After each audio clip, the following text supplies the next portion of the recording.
Hi, my name is Daniel. But for 5 years my wife's family never called me by my name. I was just the driver. Have you ever married into a family that looked down on you just because you didn't come from money? Let me know in the comments where you're watching from, and if something like this ever happened to you, or someone you know.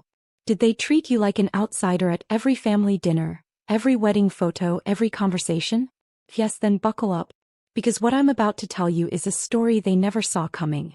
A story about betrayal, power, and one hidden clause in a prenup that turned the tables completely. And trust me, it's 100% real. I still remember the first time I met Lisa's family. It was one of those summer Sundays, warm air, fresh lemonade, and a backyard filled with people who already had their minds made up about me. I had just parked my old, slightly dented car down the street because I didn't want it in front of their mansion. I was wearing my best shirt, ironed 3 times over. And still I felt out of place the second I stepped onto their lawn. Her mother looked me up and down like I had dragged in dust from the driveway. "So you're the driver?" she said, smirking. I thought she was joking at first. But no, she was serious. Lisa jumped in quickly to say I wasn't a driver, that I worked in luxury transport services. Still the label stuck. From that moment on, that's what they called me. The driver. Not Daniel. Not her boyfriend. Just the driver. At dinner, I wasn't even offered a seat at the main table. Her father gave me a nod toward the folding chairs at the side. Lisa looked embarrassed but said nothing. I sat down, smiled, and quietly ate my food while they talked over me about investments, vacations, and people I'd never met. No one asked about me. No one cared what I did or how hard I worked.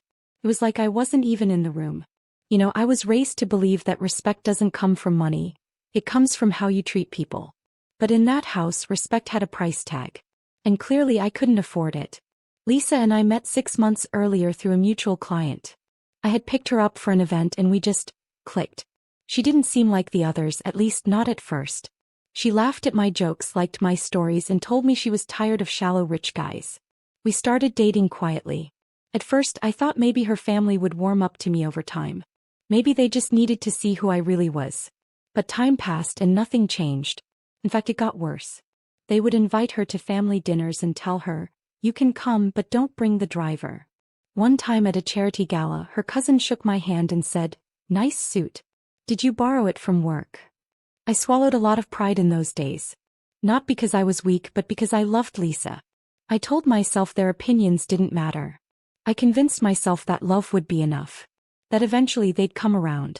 But no matter how hard I tried, I was always the outsider. Lisa noticed, of course. She would say things like, "Ignore them, babe. They just don't understand you yet." Yet. As if someday magically they would. But that someday never came. And deep down I think she started to believe what they said too. Slowly she began dressing me differently. Suggesting I change my hair. Avoid certain topics when I spoke around her family. It wasn't mean, just subtle. But I felt it. I felt myself shrinking to fit their world. So I stayed. I smiled when they mocked me. I held Lisa's hand when she looked away from their insults. I told myself I could earn their respect. But little did I know the biggest slap in the face was still coming. Things really hit a low the week before our wedding. Lisa and I had picked a quiet garden venue, something simple, something that felt like us. But her family had other plans. Her father stepped in and said, "You're marrying into the Monroe family. It's going to be a Monroe wedding." That meant a guest list full of people I didn't know, champagne I couldn't pronounce, and a ceremony that felt more like a corporate merger than a union of love. But I went along with it. For Lisa. For the woman I thought loved me beyond class or cash. Then one evening she came home with a stack of papers. She looked nervous. "My dad wants us to sign this prenup," she said. My hands were greasy from fixing a client's SUV, and I just stared at the thick file she dropped on the kitchen counter. I laughed a little at first, thinking it was a joke. It wasn't. The prenup didn't just protect her assets. It assumed I was a threat.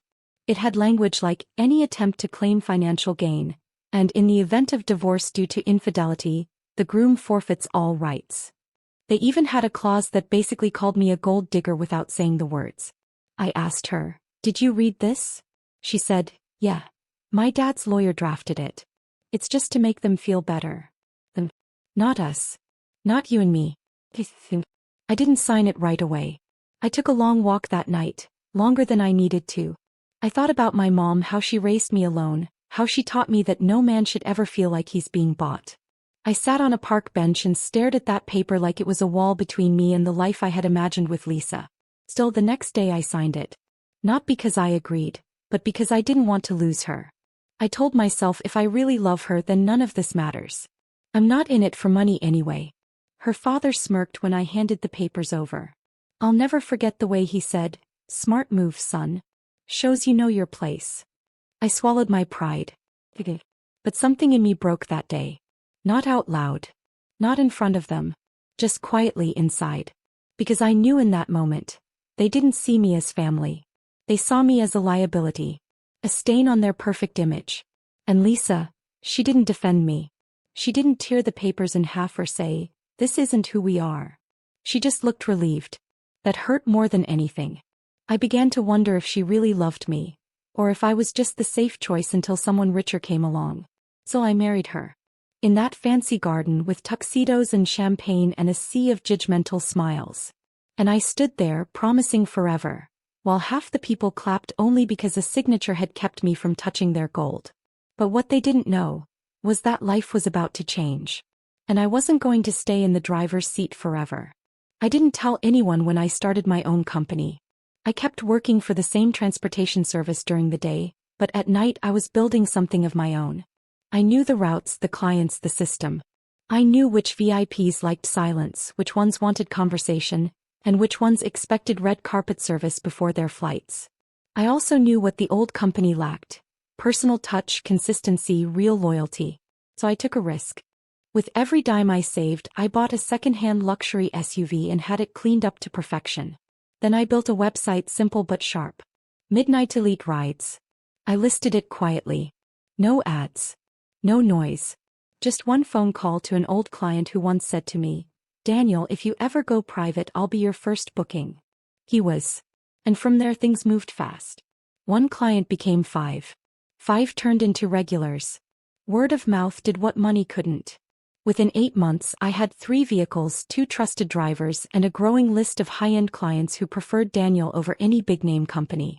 I never told Lisa's family. Why would I? They never asked how my day went. They never wondered what I was building when I stayed up late, scribbling invoices or fixing brakes in the garage. They just assumed I was still the driver. Beneath them. And honestly, I liked it that way.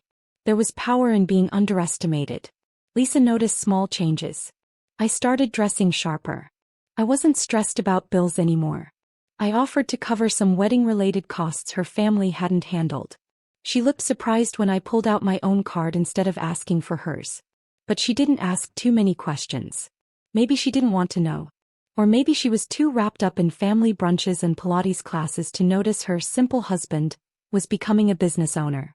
I remember one Saturday her uncle, some finance guy, asked me if I'd considered looking into stocks instead of driving around all day.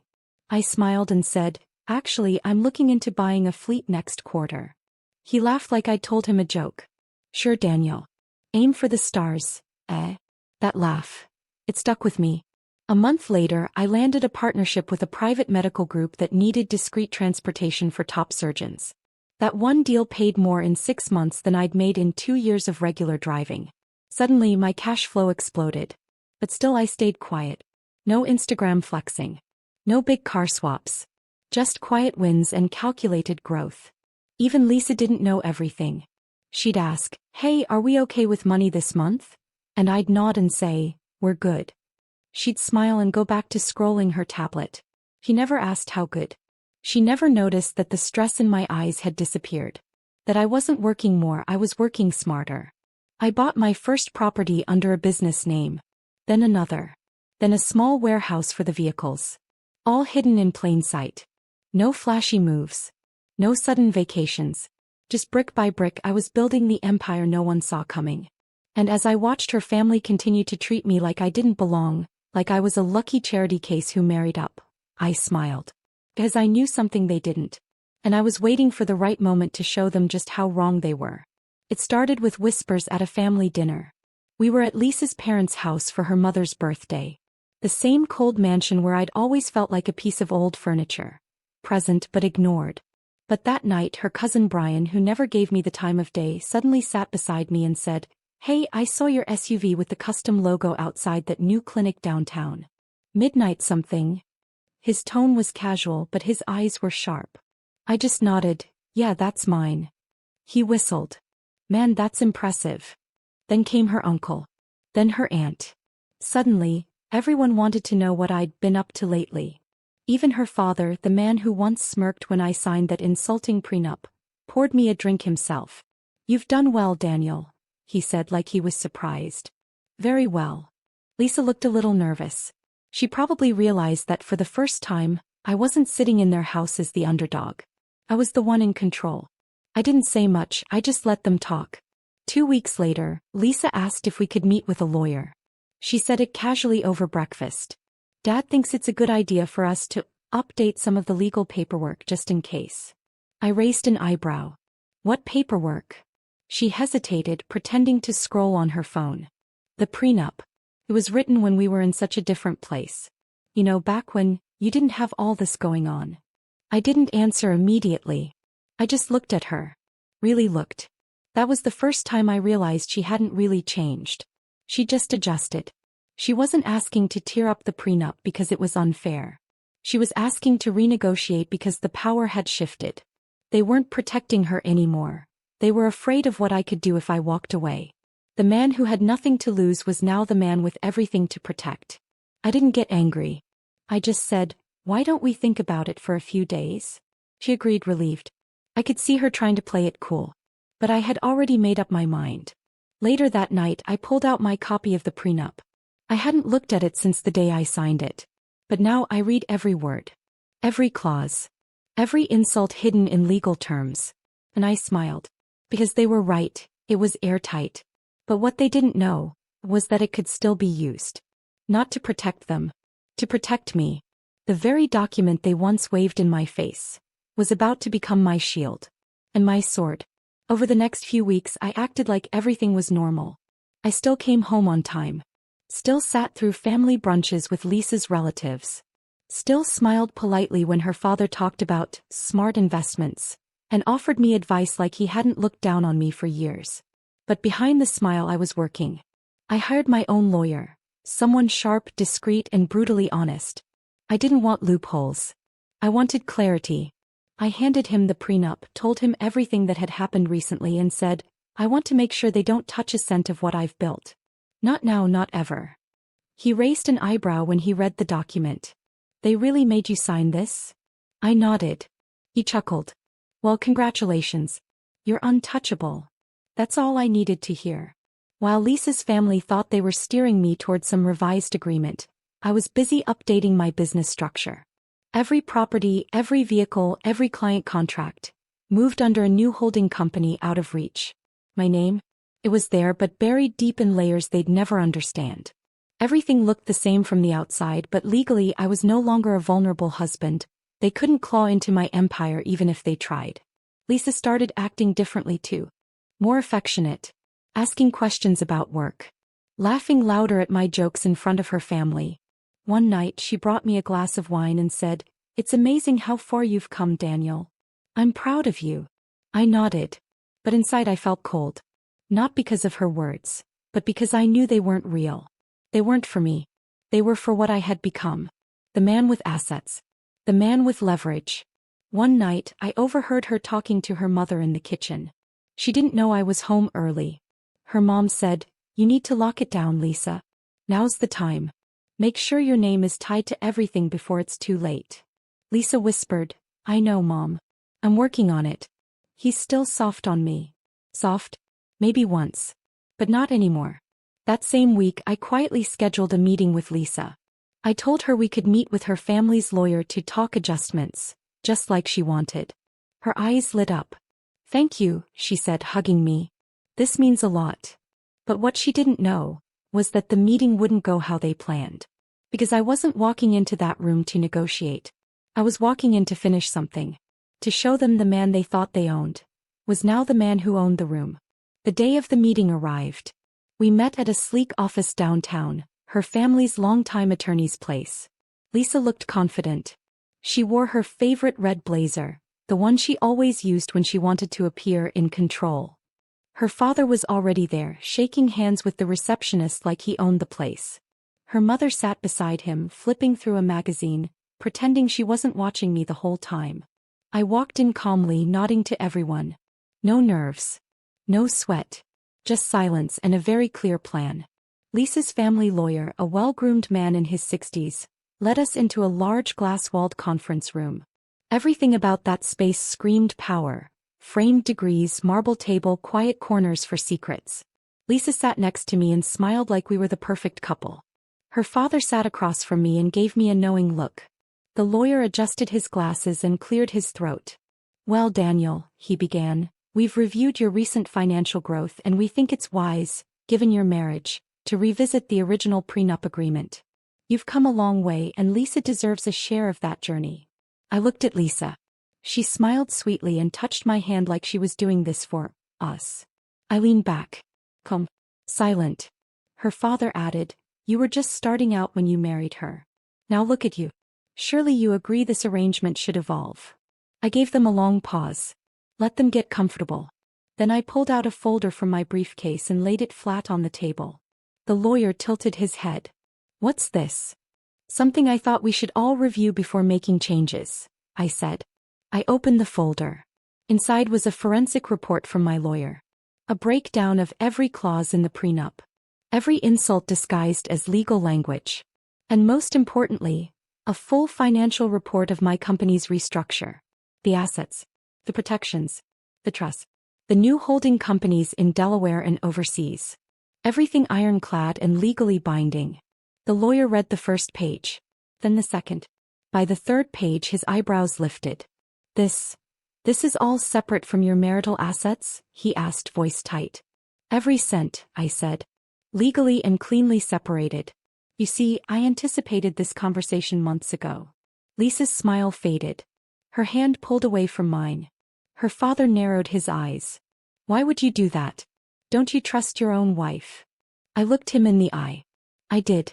Until she started talking about tearing up the very document your family made me sign the day before our wedding. The one that told me I was a nobody. A liability."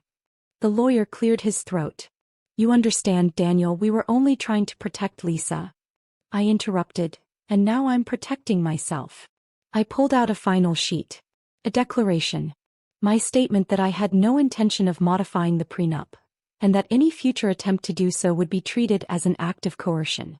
It was signed, dated, and legally witnessed. Already filed. Lisa's face turned red. Her father looked like he wanted to throw the table across the room. Her mother sat frozen. But I wasn't done. "I also had copies of this document mailed to each of your family members," I said quietly. "And to your lawyer's office. Just in case anything happens to mine." The silence in that room was thick. I stood up. "This meeting's over. The prenup stands. My life's work is protected. And if you ever try to manipulate me again, I'll make sure every business in this town knows exactly who you all are." Lisa opened her mouth to say something, maybe to plead, maybe to lie, but I didn't give her the chance. I walked out. Calm. In control. For the first time since I married into that arrogant family, I wasn't the man begging for respect. I was the man who commanded the room. I didn't look back when I left that office. The click of the glass door behind me was the sound of closure. Of something heavy being lifted. For so long I thought I needed their approval, their acceptance, their respect. But standing there on that quiet sidewalk under the early evening sky, I finally understood something. They never saw me as part of them. I was just a placeholder. A pawn. Not anymore. I got into my car and drove home. Lisa didn't come back that night. And I didn't wait up. The next morning her mother called. I didn't answer. Then her father. Then Lisa herself. 3 missed calls, 2 long messages. I didn't listen to either of them. I forwarded all of them to my lawyer and went about my day like it was any other Thursday. But what happened next? That's where it gets interesting. Apparently, Lisa didn't take the meeting outcome well. She tried convincing her family that she could still handle me, that she could fix it, still find a way in. But when she came home and saw the locks had been changed and her things boxed up in the guest room, reality hit her harder than I think she expected. I wasn't playing anymore. I sat her down for one final conversation. She cried, said she didn't know her parents were being manipulative. She swore she loved me. But her tears were too late and her performance was too polished. I let her speak. I didn't interrupt. I let her cry, beg, accuse, whatever she needed to do to make herself feel better. When she finally asked, "So, you're really ending this?" I just nodded. I'm ending what never truly began. She stared at me like she didn't recognize the man in front of her. Maybe she didn't. Maybe she never really knew me, just the version her family approved of. The one they thought they could mold, control, use. I filed for divorce that same week. And I made sure the terms were fair but firm. She got what she walked in with. Not a penny more. I didn't humiliate her. I didn't drag her name through the mud. I just ended it. Quietly. Completely. But that didn't stop the storm that followed. Word got out. In our community, people started whispering about how the wealthy daughter of the prestigious Jameson family had tried to manipulate her husband, and lost. Some admired me. Some were shocked. Some actually thanked me. Men and women both. Saying things like, "You did what I couldn't," or "They treated you just like they treated me." It hit me then I wasn't alone. There are people out there who've been made to feel like nobodies. Like they don't belong. Like their love isn't enough unless it comes with a certain pedigree or paycheck. And when those people rise, when they build something of their own, the very same ones who doubted them come crawling, pretending it was all support from the start. But I remembered every smirk. Every, "You wouldn't understand." Every moment they made me feel like I didn't measure up. And I made sure I never forgot it.